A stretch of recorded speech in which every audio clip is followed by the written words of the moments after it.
Election result പ്രതികൂലമായതോടുകൂടി തല ഉയർത്തി അഹങ്കാരത്തോടുകൂടി ധാർഷ്ട്യത്തോടുകൂടി മുന്നോട്ട് പോയിരുന്ന മുഖ്യമന്ത്രിക്ക് ഒരുപാട് വിമർശനങ്ങൾ ഏറ്റുവാങ്ങേണ്ടി വന്നു.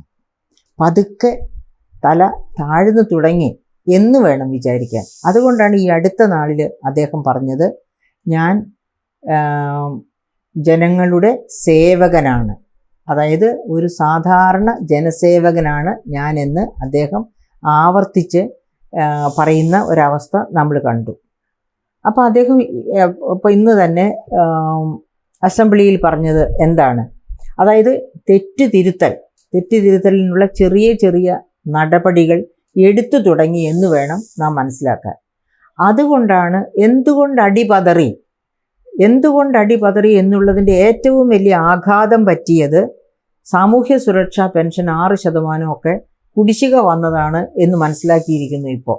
അതുകൊണ്ട് ഇന്ന് അദ്ദേഹം ആദ്യത്തെ തെറ്റുതിരുത്തൽ നടപടി എന്ന രീതിയിൽ എടുത്തിരിക്കുന്ന ഒരു സ്റ്റെപ്പ് ആയിരിക്കണം, അതായത് സാമൂഹ്യ സുരക്ഷാ പെൻഷൻ 1600 രൂപയിൽ നിന്ന് 2500 രൂപയാക്കാൻ ഉയർത്താൻ എന്നേ അദ്ദേഹം പറഞ്ഞിട്ടുള്ളൂ. ആലോചനയുണ്ട്. അപ്പോൾ നാം 2500 ഞാൻ കയ്യിൽ നിട്ടതാണ്. എന്തുകൊണ്ടെന്നാൽ കഴിഞ്ഞ ഇലക്ഷൻ മാനിഫെസ്റ്റോയിൽ 1600 രൂപ 2500 രൂപയാക്കി വർദ്ധിപ്പിക്കുമെന്ന് വാഗ്ദാനമുണ്ടായിരുന്നു. ആ വാഗ്ദാനം കേട്ടാണ് ഒരുപാട് സാധാരണക്കാരുടെ വോട്ട് അദ്ദേഹത്തിൻ്റെ ബാലറ്റ് പെട്ടിയിലേക്ക് വീണത് എന്ന കാര്യവും നാം വിസ്മരിക്കരുത്. അപ്പോൾ ഈ 1600 രൂപ പോലും കുടിശ്ശിക കിടക്കുന്നു, വർദ്ധിപ്പിച്ചില്ല എന്നതും പോകട്ടെ, അത് തന്നെ കുടിശ്ശികയാക്കി എന്നുള്ളതിൻ്റെ തിരിച്ചടിയാണ് ഇപ്പോൾ അനുഭവിക്കുന്ന ഈ തോൽവിയുടെ കാരണമെന്ന് മനസ്സിലാക്കിക്കൊണ്ടാണ് അദ്ദേഹം പറയുന്നത്, ഞങ്ങൾ ആലോചിക്കുന്നുണ്ട് ഇത് വർദ്ധിപ്പിക്കുന്നതിനെ പറ്റി. അതുപോലെ തന്നെ മറ്റൊരു കാര്യം, കഴിഞ്ഞ ബജറ്റിൽ 2024-25 ബജറ്റിൽ ധനമന്ത്രി ഡോക്ടർ ശ്രീ ബാലഗോപാൽ പറഞ്ഞിരുന്നു, ഇനി അങ്ങോട്ടുള്ള മാസങ്ങളിൽ സാമൂഹ്യ സുരക്ഷാ പെൻഷൻ കൃത്യമായി കൊടുക്കും, കുടിശ്ശികയില്ലാതെ കൊടുക്കുമെന്ന്. പക്ഷേ അതിന് ശേഷമുള്ള മാസങ്ങളിൽ കൊടുത്തുകൊണ്ടിരിക്കുകയാണ്. അതിനു മുമ്പുള്ള 5 മാസത്തെ കുടിശ്ശിക ഇപ്പോഴും കിടക്കുന്നു. ആ കുടിശ്ശികയിൽ 2 മാസത്തെ കുടിശ്ശിക 4250 കോടി വേണം ആകെപ്പാടെ കുടിശ്ശിക കൊടുത്തു തീർക്കണമെങ്കിൽ. അതിൽ 2 മാസത്തെ കുടിശ്ശിക 2024-25 ധനവർഷവും പിന്നെ കിടക്കുന്ന 3 കുടിശ്ശിക 2025-26 ധനവർഷവും കൊടുത്തു തീർക്കും എന്നാണ് മുഖ്യമന്ത്രി ഇന്ന് അസംബ്ലിയിൽ ചെയ്തിരിക്കുന്ന പ്രസ്താവന. അപ്പോൾ അങ്ങനെ സാമൂഹ്യ സുരക്ഷാ പെൻഷൻ കൊടുക്കുന്നു. അവിടെ മാത്രം കൊണ്ട് നിൽക്കുന്നില്ല. സ്ഥിരം പല്ലവിയുണ്ടല്ലോ, കേന്ദ്രത്തിൻ്റെ നയം, കേന്ദ്രം തരേണ്ടത് സമയത്ത് തരാത്തത് കൊണ്ടാണ് ഇവിടെ ഈ പ്രശ്നങ്ങളെല്ലാം ഉണ്ടാകുന്നത് എന്ന് സ്ഥിരം സംസ്ഥാന ഗവൺമെൻറ് കുറ്റപ്പെടുത്താറുണ്ട്. അതിൽ ഒരു പരിധി വരെ സത്യമുണ്ട്, ഇല്ലെന്ന് ഞാൻ പറയുന്നില്ല. സത്യമുണ്ടെന്ന് പറയുമ്പോൾ പക്ഷേ ഈ ഗവൺമെൻറ് പറയുന്നതല്ല അതിലെ സത്യം എന്ന് ഞാൻ പറയുന്നത്, സെസ്, ഉയർന്ന നികുതികൾ, ഈ തരത്തിൽ ഇപ്പോൾ ഉദാഹരണത്തിന് സെസ് തന്നെ, പെട്രോളിയം ഉൽപ്പന്നങ്ങളിൽ കേന്ദ്ര ഗവൺമെൻറ് ചുമത്തുന്ന സെസ്, അങ്ങനെയൊക്കെ വരുന്ന GSTയിൽ വരുത്തുന്ന സർചാർജ്, സെസ്, ഇതൊക്കെ ഓരോ കാരണങ്ങൾ പറഞ്ഞാൽ കേന്ദ്രം ചെയ്യുന്നത്. പക്ഷെ അതൊക്കെ വീഴുന്നത് ജനങ്ങളുടെ തലയിലേക്കാണ്. അങ്ങനെ ജനങ്ങളുടെ തലയിലേക്ക് അമിതമായിട്ട് നികുതി ഭാരം വീഴുമ്പോൾ സംസ്ഥാന സർക്കാർ ചുമത്തുന്ന നികുതികളുടെ ഭാരവും കൂടി വരേണ്ടത് ജനങ്ങളുടെ തലയിലാണ്. അപ്പോൾ സമ്മർദ്ദം ഉണ്ടാകും. അങ്ങനെ നികുതി ചുമത്തുന്ന കാര്യത്തിൽ കേന്ദ്രം സംസ്ഥാനങ്ങളെ പ്രതിരോധത്തിലാക്കുന്നുണ്ട് എന്നുള്ളത് വളരെ ശരിയാണ്. ഉദാഹരണത്തിന് 2017 ആകെപ്പാടെ സെസ് 18% 123% വർദ്ധിച്ചു. 2023 ആയപ്പോഴേക്കും 18% നിന്ന് ഒറ്റയടിക്ക് 123% വർധനവാണ് സെസ്സിലുണ്ടായത് 2023 ആയപ്പോഴേക്കും. അപ്പോൾ അതുപോലെയുള്ള കളികളൊക്കെ കേന്ദ്രം നടത്തുന്നുണ്ട്, അത് സംസ്ഥാനങ്ങളെ സമ്മർദ്ദത്തിലാക്കുന്നുണ്ട്. പക്ഷേ ഇദ്ദേഹം ഈ പറയുന്നത് പോലെ ഫിനാൻസ് കമ്മീഷൻ വെട്ടിക്കുറച്ചു എന്നുള്ളത് ശരിയാണെങ്കിലും ബഹുമാനപ്പെട്ട മുഖ്യമന്ത്രി ഓർമ്മിക്കാത്ത ഒരു കാര്യം അവിടെയുണ്ട്. 15th ഫിനാൻസ് കമ്മീഷൻ 1971 പോപ്പുലേഷനാണ് മാനദണ്ഡമായിട്ട് എടുക്കുന്നത്. അല്ല, അതുവരെയുള്ള എല്ലാ ഫിനാൻസ് കമ്മീഷൻസ് 14ാം ഫിനാൻസ് കമ്മീഷൻ വരെ 1971 പോപ്പുലേഷനാണ് ബേസ് ആയിട്ട് എടുത്തത്, മാനദണ്ഡമായിട്ട് എടുത്തത്. പക്ഷേ 15ാം ധനകാര്യ കമ്മീഷൻ 2011 പോപ്പുലേഷനാണ് മാനദണ്ഡമായിട്ടെടുത്തത്. അപ്പോഴേക്കും കേരളത്തിൻ്റെ മാത്രമല്ല എല്ലാ തെക്കേ ഇന്ത്യൻ സംസ്ഥാനങ്ങളുടെയും പോപ്പുലേഷൻ ഒരുപാട് കുറഞ്ഞിരുന്നു. പ്രപ്പോർഷണലായിട്ട്, അതായത് ഇന്ത്യയുടെ മൊത്തം പോപ്പുലേഷൻ്റെ പ്രപ്പോർഷൻ നോക്കുമ്പോൾ കേരളത്തിൻ്റെ പോപ്പുലേഷൻ 1971 3.8% അത് 2.6% കുറയുന്നു 2011 ആകുമ്പോഴത്തേക്കും. കാരണം പോപ്പുലേഷൻ പോളിസി നടപ്പാക്കി എന്നതുകൊണ്ടാണ് അങ്ങനെ സംഭവിച്ചത്. പോപ്പുലേഷൻ പോളിസി ആരുടെ പോളിസിയാണ്? ഗവൺമെൻറ് ഓഫ് ഇന്ത്യയുടെ പോളിസിയാണ്. അങ്ങനെ ഗവൺമെൻറ് ഓഫ് ഇന്ത്യയുടെ പോപ്പുലേഷൻ പോളിസി നടപ്പാക്കിയത് കൊണ്ടാണ് കേരളത്തിൻ്റെ പോപ്പുലേഷനിൽ കുറവ് വന്നത്. കേന്ദ്ര ഗവൺമെൻറ് അങ്ങനെ ഒരു പോപ്പുലേഷൻ പോളിസി കൊണ്ടുവന്നില്ലെങ്കിലും കേരളത്തിൻ്റെ പോപ്പുലേഷൻ കുറയുമായിരുന്നു. എങ്ങനെ കുറയുമായിരുന്നു? വിദ്യാഭ്യാസവും ആരോഗ്യവും ഒക്കെയുള്ള ഒരു ജനത ഒരുപാട് കുട്ടികളെ പെറ്റുകൂട്ടേണ്ട, അവർക്ക് നല്ല ആരോഗ്യവും നല്ല വിദ്യാഭ്യാസവും കൊടുക്കണമെന്നുണ്ടെങ്കിൽ കുട്ടികളുടെ എണ്ണം കുറഞ്ഞിരിക്കണം എന്നൊക്കെയുള്ള ധാരണ ഉണ്ടാകുന്നത് ആരോഗ്യപരമായും വിദ്യാഭ്യാസപരമായും ഒരു സമൂഹം ഉണരുമ്പോഴാണ്. അപ്പോൾ കേരളം അങ്ങനെ ഉണർന്ന ഒരു സമൂഹമാണ്. അതുകൊണ്ടാണല്ലോ ഹ്യൂമൻ ഡെവലപ്മെൻറ്റ് ഇൻഡെക്സിലൊക്കെ കേരളം 1ാം സ്ഥാനത്ത് നിൽക്കുന്നത്. അപ്പോൾ അങ്ങനെ നിൽക്കുന്ന ആ സാഹചര്യത്തിൽ ഇങ്ങനെ ഒരു നിയമം കൊണ്ടുവന്നില്ലെങ്കിലും, പോപ്പുലേഷൻ പോളിസി കൊണ്ടുവന്നില്ലെങ്കിലും കേരളത്തിലെ പോപ്പുലേഷൻ താഴേക്ക് വരുമായിരുന്നു എന്നുള്ളത് വാസ്തവമാണ്. എങ്കിൽ പോലും നമുക്ക് പറയാം കേന്ദ്രം കൊണ്ടുവന്ന പോപ്പുലേഷൻ പോളിസി ഫോളോ ചെയ്ത സംസ്ഥാനമാണ് കേരളം. എന്നിട്ട് കേരളത്തെ ശിക്ഷിച്ചു എന്ന് പറയുന്നതിൽ അർത്ഥമില്ല.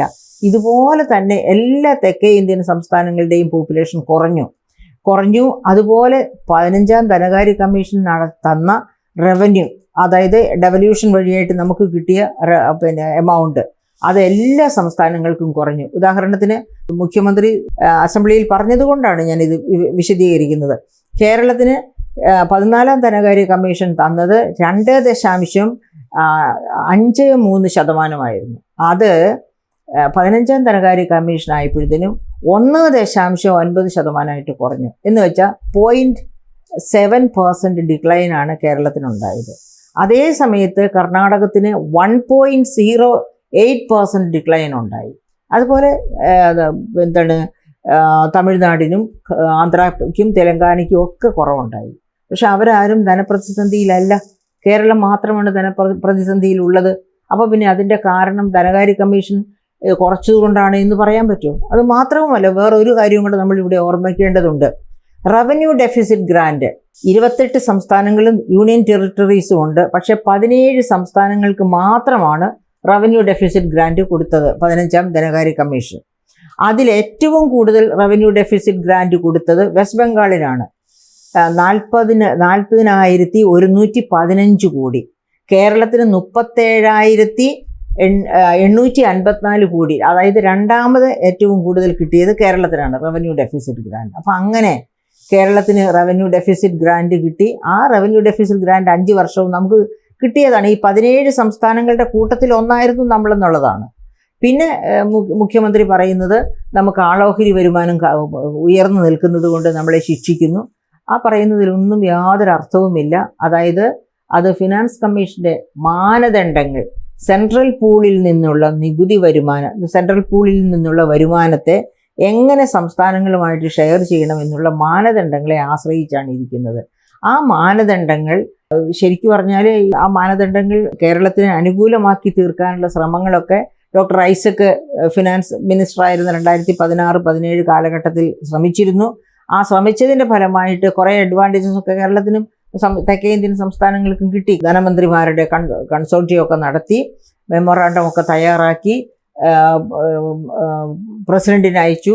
അങ്ങനെ വന്നപ്പോഴത്തേക്കും പോപ്പുലേഷൻ, അതായത് ഡെമോഗ്രാഫിക് പ്രൊഫൈൽ, അതായത് പോപ്പുലേഷൻ കുറച്ചു കൊണ്ടുവന്നത് ഒരു മെറിറ്റായിട്ട് രേഖപ്പെടുത്തുകയും അതിൻ്റെ പേരിൽ 12.5% മെറിറ്റ് കൊടുക്കാനായിട്ട് വെയിറ്റേജ് കൊടുക്കാനുള്ള നിയമം ഉണ്ടാവുകയും ചെയ്തു. അപ്പോൾ നമ്മളെ പോപ്പുലേഷൻ്റെ കാരണം കൊണ്ട് പൂർണ്ണമായിട്ട് നമ്മളെ ശിക്ഷിച്ചു എന്ന് പറയുന്നത് ശരിയല്ല. അത് കാര്യങ്ങൾ കൃത്യമായിട്ട് മനസ്സിലാക്കാതെ പറയുന്നതാണ്. പിന്നെ നമ്മുടെ മുഖ്യമന്ത്രി അവകാശപ്പെടുന്നത് കിഫ്ബി എടുക്കുന്ന വായ്പയും സോഷ്യൽ സെക്യൂരിറ്റി പെൻഷൻ ഫണ്ട് എടുക്കുന്ന വായ്പയും ഒക്കെ നമ്മുടെ റെഗുലർ വായ്പയിൽ ഉൾപ്പെടുത്തുന്നു എന്നുള്ളതാണ്. അപ്പം നമ്മൾ ആലോചിക്കേണ്ട ഒരു കാര്യമുണ്ട്. അതായത് ഒരു സംസ്ഥാനത്തിന് 2002 fiscal responsibility and budget management act അനുസരിച്ച് ഒരു സംസ്ഥാനത്തിന് എടുക്കാവുന്ന കടം അവരുടെ ആഭ്യന്തര മൊത്ത വരുമാനം, അതായത് GSDPയുടെ 3%. എന്തുകൊണ്ടാണ് FRBM ആക്ട് 2002 കൊണ്ടുവന്നത്? അഞ്ചാം ശമ്പള പരിഷ്കരണം, കേന്ദ്ര ശമ്പള പരിഷ്കരണവും അതേ തുടർന്ന് എല്ലാ സംസ്ഥാനങ്ങളിലും അതുപോലെ തന്നെ ശമ്പള പരിഷ്കരണം നടത്തുകയും ചെയ്തതോടെ എല്ലാ സംസ്ഥാനങ്ങളും വലിയ ധനപ്രതിസന്ധിയിലായി. അപ്പോൾ അങ്ങനെ ധനപ്രതിസന്ധിയിലായി വീണ്ടും 1990-91 പോലെ ഇന്ത്യ കടക്കണിയിലേക്ക് പോകുമെന്ന ഒരു ഭയം വന്നപ്പോഴാണ് fiscal responsibility and budget management act എന്ന ആക്ട് കൊണ്ടുവരുന്നത്. അതനുസരിച്ചാണ് അത് എല്ലാ സംസ്ഥാനങ്ങളും 2003 മുതൽ പാലിക്കാൻ തുടങ്ങി. അതനുസരിച്ചാണ് 3% കടമെടുക്കാവൂ എന്ന നിയമം കൊണ്ടുവന്നത്. അത് മാത്രമല്ല, സഞ്ചിത കടം നമ്മുടെ GSDPയുടെ 29% നിജപ്പെടുത്തണം എന്നും വന്നു. അപ്പം അങ്ങനെ കടമെടുത്ത് ഈ നിയമങ്ങളൊക്കെ പാലിക്കാൻ ശ്രമിച്ചുകൊണ്ടിരിക്കുമ്പോൾ ആണ് 2016-17 ആയപ്പോഴേക്കും LDF ഗവൺമെൻറ് കിഫ്ബി വഴിയും സോഷ്യൽ സെക്യൂരിറ്റി പെൻഷൻ ഫണ്ട് വഴി ഇത് രണ്ടും ബജറ്റിന് പുറത്തുള്ള വെഹിക്കിൾസ് ആണ് എന്നും പറഞ്ഞ് കടമെടുക്കാൻ തുടങ്ങിയത്. അങ്ങനെ കടമെടുക്കാൻ തുടങ്ങി, അതവിടെ നിൽക്കട്ടെ. അപ്പോൾ പോലും 3% എന്ന് പറഞ്ഞ കടം, സഞ്ചിത കടം 29% എന്ന് പറഞ്ഞത് സഞ്ചിത കട എടുത്തെടുത്ത് 40%, 36%, 38% ഈ തരത്തിൽ 2020, 21, 22, 23 വർഷങ്ങളിലൊക്കെ ഒരുപാട് ഉയരത്തിലേക്ക് പോകാൻ തുടങ്ങി. അതായത് വെസ്റ്റ് ബംഗാൾ, പഞ്ചാബ്, കേരളം ഇങ്ങനെയുള്ള ചില സംസ്ഥാനങ്ങളാണ് ഇതുപോലെ കടം എടുക്കാൻ തുടങ്ങിയത്. അത് മറ്റ് സംസ്ഥാനങ്ങൾ അതിൻ്റെ ഒപ്പം ഈ സ്പെഷ്യൽ പർപ്പസ് വെഹിക്കിൾ വഴി കടം എടുക്കുന്നില്ല. കേരളം അങ്ങനെയും കടം എടുക്കുന്നു. അങ്ങനെ വന്നപ്പോഴാണ് കേരളം കടക്കണിയിലേക്ക് പോകാതിരിക്കാൻ വേണ്ടി കേന്ദ്ര ഗവൺമെൻറ് വളരെ കർശനമായിട്ട് പറഞ്ഞത്, എടുത്തോളൂ, social security pension fund limited വഴിയോ കിഫ്ബി വഴിയോ ഒക്കെ എടുത്തോളൂ, പക്ഷെ അതിനെയൊക്കെ ഈ 3% ഉൾപ്പെടുത്തണമെന്ന് പറഞ്ഞത്. അതൊരിക്കലും ഒരു കുറ്റമല്ല, കുറ്റമായിട്ട് ഞാൻ കാണുന്നില്ല. ഒരു ഫെഡറൽ സംവിധാനത്തിൽ ഒരു 28 മക്കളുള്ള ഒരു അമ്മ, അതിൽ ഒരു മകൻ തെറ്റിപ്പോകുന്നു എന്ന് കണ്ടാൽ നേരെ കൊണ്ടുവരാൻ വേണ്ടി അച്ഛനും അമ്മയും ശ്രമിക്കും. അങ്ങനെയുള്ളൊരു ശ്രമം മാത്രമാണ്. അതുപോലെയുള്ള എല്ലാ സംസ്ഥാനങ്ങളോടും കേന്ദ്രം എടുക്കുന്ന നയമാണത്. അപ്പോൾ ആ നയത്തിനെ ക്രിട്ടിസൈസ് ചെയ്തുകൊണ്ട് നമ്മുടെ തെറ്റല്ലാതെയായി തീരുന്നില്ല. എടുക്കാമെന്ന് പറയുന്ന അതായത് സാമ്പത്തിക ശാസ്ത്രം പഠിപ്പിക്കുന്നത് കടമെടുക്കുന്നത് മൂലധന ചെലവിന് മാത്രമായിരിക്കണം എന്നാണ്. പക്ഷേ കേരളത്തിൽ കടമെടുക്കുന്നതിൻ്റെ നല്ലൊരു ഭാഗം പോകുന്നത് മൂലധന ചെലവിലേക്കല്ല എന്ന കാര്യം നമുക്ക് വിസ്മരിച്ചുകൂടാ. അതായത് റവന്യൂ ചെലവുകൾക്ക് വേണ്ടിയാണ് കടമെടുക്കുന്നതിൻ്റെ 82% വരെ റവന്യൂ ചെലവിലേക്ക് പോയ വർഷങ്ങൾ കേരളത്തിൻ്റെ കാര്യത്തിലുണ്ട്. അതായത് കടമെടുത്ത് റവന്യൂ ചെലവ് നടത്തുക ഒരിക്കലും അത് സുസ്ഥിര വികസനത്തിലേക്കുള്ള ഒരു മാർഗമല്ല. അപ്പോൾ പിന്നെ എങ്ങനെയാണ് ഒരു ഫെഡറൽ സംവിധാനത്തിൽ കേന്ദ്ര ഗവൺമെൻറ്റിന് അത് പ്രോത്സാഹിപ്പിക്കാൻ പറ്റുക? അത് വിനാശത്തിലേക്കുള്ള പോക്കാണ്, കടക്കണിയിലേക്കുള്ള പോക്കാണ് എന്നതറിയാവുന്നത് കൊണ്ടാണ് കേന്ദ്ര ഗവൺമെൻറ് അതിനെതിരായിട്ട് അങ്ങനെ പോകാതിരിക്കാൻ, അങ്ങനെ പോകുന്ന സംസ്ഥാനങ്ങളിലെ കർശനമായിട്ട് കേന്ദ്രം വിലക്കുന്നത് ഈ കാരണം കൊണ്ടാണ്. അതുപോലെ റിസർവ് ബാങ്ക് ഓഫ് ഇന്ത്യയും അതുപോലെ CAGയും ഒക്കെ കേന്ദ്രത്തെ തന്നെയാണ് അക്കാര്യത്തിൽ അനുകൂലിക്കുന്നത്, പ്രതികൂലിക്കുന്നത് സംസ്ഥാന ഗവൺമെൻറ്റിനെയാണ് താൻ. ഇങ്ങനെയുള്ളൊരു സാഹചര്യത്തിലാണ് നമ്മൾ മനസ്സിലാക്കുന്നത് സംസ്ഥാന ഗവൺമെൻറ് ഇപ്പോഴും കൊടുക്കാനുണ്ട്. അതായത് ഇപ്പോൾ അടുത്ത ശമ്പള പരിഷ്കരണം 5 വർഷത്തിലാണല്ലോ കേരളത്തിൽ ശമ്പള പരിഷ്കരണം നടത്തുന്നത്. അടുത്ത ശമ്പള പരിഷ്കരണത്തിനുള്ള ശ്രമം നടന്നുകൊണ്ടിരിക്കുക ഇപ്പോൾ. അതായത് യൂണിയനുകളുടെ ഭാഗത്തു നിന്ന്, ജീവനക്കാരുടെ ഭാഗത്തു നിന്ന് ശമ്പള പരിഷ്കരണത്തെ പറ്റിയുള്ള ഡിമാൻഡ്സൊക്കെ വന്നുകൊണ്ടിരിക്കുകയാണ്. അപ്പോൾ നമ്മൾ ഓർക്കണം, കഴിഞ്ഞ ശമ്പള പരിഷ്കരണത്തിൻ്റെ 2 ഗഡു കുടിശ്ശിക ഇനിയും കൊടുക്കാൻ കിടക്കുകയാണ്. എന്നിട്ട് കടുത്ത ധനപ്രതിസന്ധിയിലും സാമൂഹ്യ സുരക്ഷാ പെൻഷൻ കൊടുക്കാതിരിക്കുന്നു, മറിയുക്കുട്ടിയെ പോലെയുള്ള പാവങ്ങൾ ചട്ടിയും എടുത്തുകൊണ്ട് ഭിക്ഷാടനത്തിൽ നടക്കുന്നു. അങ്ങനെയുള്ള ഒരു കാലഘട്ടത്തിൽ മെഡിക്കൽ കോളേജുകൾ അനാഥപ്രേതം പോലെ, അതായത് മരുന്നില്ല, പിന്നെ സർജറിക്കുള്ള എക്യുപ്മെൻറ്റ്സ് ഇല്ല, അങ്ങനെ ഒന്നുമില്ലാതെ കിടക്കുന്നു. ആരോഗ്യ മിഷൻ അങ്ങനെ കിടക്കുന്നു. മെഡിക്കൽ സർവീസസ് കോർപ്പറേഷന് മരുന്ന് കൊടുക്കാൻ കമ്പനികൾ തയ്യാറാകുന്നില്ല. ഇങ്ങനെ നിരവധി, അതായത് എവിടെ നോക്കിയാലും അവിടെയെല്ലാം കുത്തഴിഞ്ഞ ഒരു രീതി. അതായത് ആ ധനപ്രതിസന്ധിയുടെ ആഴം എത്രയുണ്ടെന്ന് മനസ്സിലാക്കാം. സപ്ലൈകോയുടെ ഔട്ട്ലെറ്റുകൾ 13 ഉൽപ്പന്നങ്ങൾ വില വർദ്ധിപ്പിക്കാതെ കൊടുക്കുമെന്ന് പറഞ്ഞ് ഭരണത്തിൽ വന്ന ഗവൺമെൻറ്റിൻ്റെ സപ്ലൈകോകളും ചെന്ന് നോക്കിയാൽ ഔട്ട്ലെറ്റ്സൊക്കെ വെറുതെ കിടക്കുകയാണ്, കാലിയായിട്ട് കിടക്കുകയാണ്. ഭക്ഷ്യവിലയാണെങ്കിൽ അതായത് ഓൾ ഇന്ത്യ തലത്തിൽ ഉള്ളതിനേക്കാൾ വളരെ ഉയർന്നു നിൽക്കുകയാണ് കേരളത്തിലെ ഭക്ഷ്യവില നിലവാരം. കാരണം കേരളത്തിലേക്ക് വേണ്ട വെജിറ്റബിൾസും എല്ലാ സാധനങ്ങളും പ്രൊവിഷൻസും ഒക്കെ മറ്റ് സംസ്ഥാനങ്ങളിൽ നിന്ന് കൊണ്ടുവരികയാണ്.